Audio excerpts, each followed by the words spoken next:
Hey there everybody, Kopika here. Welcome back to more Kingdom Hearts 2. In the last episode, we took on the 4 organization, Luxius, Vexen, Zexion, and Syax. Now in this episode, we're going to be taking on Xaldin and Xigbar. Now, I did record this before, and we lost against Xaldin very badly. Now, here's the thing. I thought utilizing Magnet would get rid of his stupid arrow. That was not happening. So we're gonna see a different cowardice method, which is probably a method that it's probably a lot easier than what the hell I was trying to do. So the difference between Xaldin, he's gonna start out by using arrow shot, because that is what he do. It's usually good when you're doing a randomizer or anything of that sort. You can know which one is which, because they gotta be differentiated from each other somehow. So anyways, his arrow is a lot more deadlier. You thought it was deadlier before?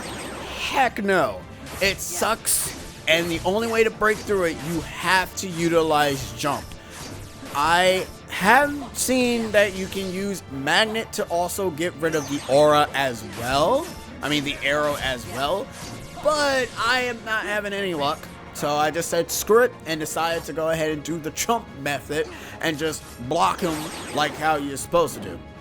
Another thing I should mention, when you block this move, be careful, because what you kind of more so want to do, so you don't waste any jumps, you want to wait for him to kind of get his composure a bit, so that he's in his standard position. Because the thing is, you're not going to be able to hit him when he's kind of doing a little flippy flip thing, trying to get back to his position.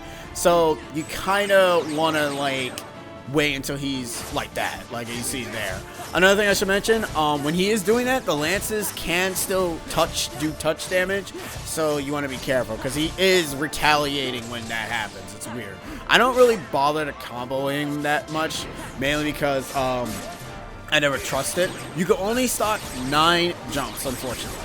Reaction boost is really good here. This attack is a lot faster incoming, so you want to also be careful for that. I will also mention this. His Aeroga is exactly how you think Aeroga is in KH1. Aeroga protects him so hard that you only do little damage. Very little damage. Say if you were doing, if you were playing Birth by Sleep, where you get to Neverland and your Keyblade, your basic Keyblade does no damage whatsoever. I'm so glad they fixed that in future installments, because holy crap, that's annoying. I kind of do like using the standard Keyblade, but whatever. Anywho, yeah. That's really it about Xaldin, though. He will go into his DM a lot, but that's only because I'm not good, and I haven't been utilizing the limits of Donald and Goofy all that much. I don't know. Maybe because I play this game a little bit differently compared to most people. I know that there's methods of utilizing Duck Flare effectively and whatnot. And hey, I can admit I'm not an expert at this game at all. I'm just gonna be honest. Because if I was an expert at this, I'd be playing on critical mode. Now, the reason as to why I did not choose critical mode to play this is, well, here's the thing. Critical mode, I find, is the challenge that you should do as the player. I'm not showcasing critical mode just to showcase it. No. If I wanted to play critical mode, then I would play critical mode on my own time, or probably on stream or something. I'm not gonna play critical mode in an LP. To me, there's nothing to show, to be fair. It's literally the same game. Critical mode doesn't lock me out of anything. So, not only that, I'm also showcasing that you can technically still have a challenge in Proud mode for the most part. The only difference with critical mode and Proud mode is that obviously you have a bigger health bar, even though you kind of have been seeing there's nothing to that health bar, because every boss does truck damage, so it doesn't really matter. Hell, you end up taking more truck damage if you were playing on critical mode anyways. Critical mode, I find that a lot of people should end up playing though, because I find in this game, critical mode gives you some benefits. It gives you early abilities for one. It gives you the capabilities of dealing 2 finishers at the same time, which is also pretty neat. Yeah, they're starting out with a lot of AP right off the bat. So, hey, I find that critical mode is really an interesting thing to do every once in a while. Like, if I ever come back to Kingdom Hearts, I'm usually playing either the highest difficulty, not for KH3, but I have my issues as to why I don't do it in KH3, because there's just some things in that game I feel that critical mode is a little bit cheap, but that's a whole can of worms. And there's no way I'm playing critical mode in Dream Drop Distance. Are you kidding me? Like, no, the first boss can kill you if you're not careful, and you barely have enough resources in that game for the first half of the world. So it's like, yeah, no, I'm good. There are just some I don't bother to play on the highest difficulty. Like I say, if it's your favorite game, go beyond, is what I'm gonna say. Like that's my opinion. Like if it's your favorite game and you are an expert at it, go beyond. If you like hard difficulties, do that too. So I can see here, he's doing his, this is silly. Like, that's just plain silly. I don't even like it. But this fight's almost over. So, once we end up doing a few more damages here, as you can see, Jump ends up doing, like, so much damage to him because, you know, that's just how we do. He ends up doing his DM. The thing you kind of want him to do is you kind of want to try to bait him to utilizing the jump ability.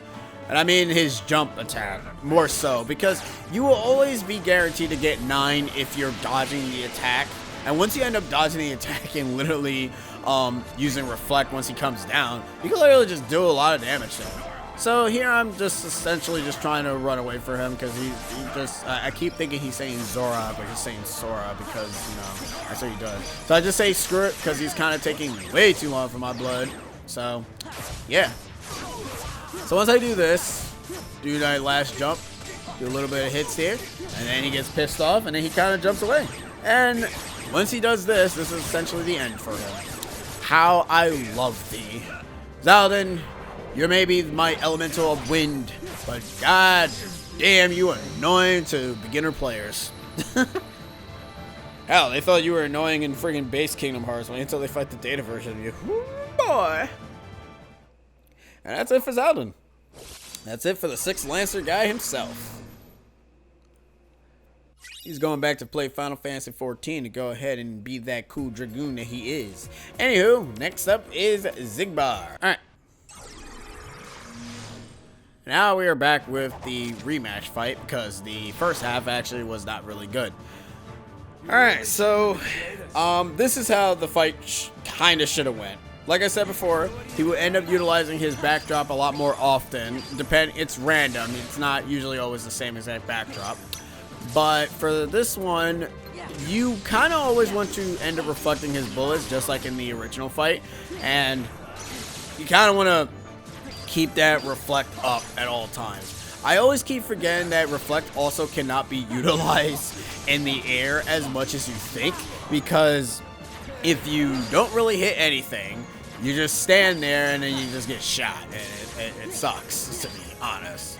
But this fight is pretty simple. It's not that hard, and I think that's probably the reason as to why I'm not really a huge fan of how this fight is, because it's literally just the same exact fight we just did before. But what are you gonna do? I mean, I guess, what else is for me to say? It's literally the same exact fight. So as I said before, he will end up utilizing his sniper capabilities, as you can see here. And you have to be fast on the trigger button on the triangle button, because that attack is a lot faster and it will end up having the ability of hitting you. So here I am trying to do a very silly another speedrun method, which is utilizing finisher and fire, and it's not really working because I suck. I mean, I sort of shaved his health, kinda, I guess.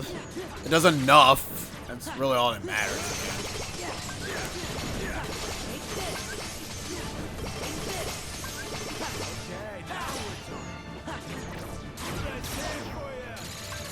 And once we end up reaching half health, just like in the original fight, he will use his DM. Now, this DM is a lot faster, just like mostly anything that they do. and you want to use glide. You cannot outrun this, so don't even bother. You can outrun the other one in the original fight, but not this fight. This fight kind of requires you to actually work.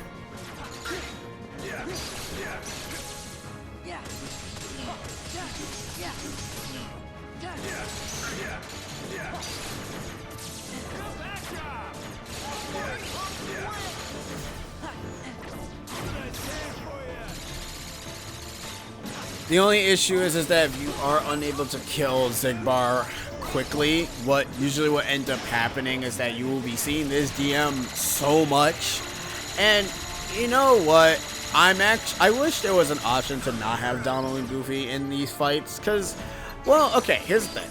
They are useful, but my problem is that they also can get in the way, and then you can get hit and die if you're not careful, and it can be super annoying, especially when you're just trying to beat the boss. So we're actually almost done here, once we end up reflecting a few more of his bullets. Oh, by the way, don't get hit by those blue bullets. Those things hurt like the dickens. Like, I mean, they seriously hurt. And he can also end up utilizing his sniper attack even during this. Luckily enough, you can outrun this. You can't outrun obviously the space bullets, because that's not happening.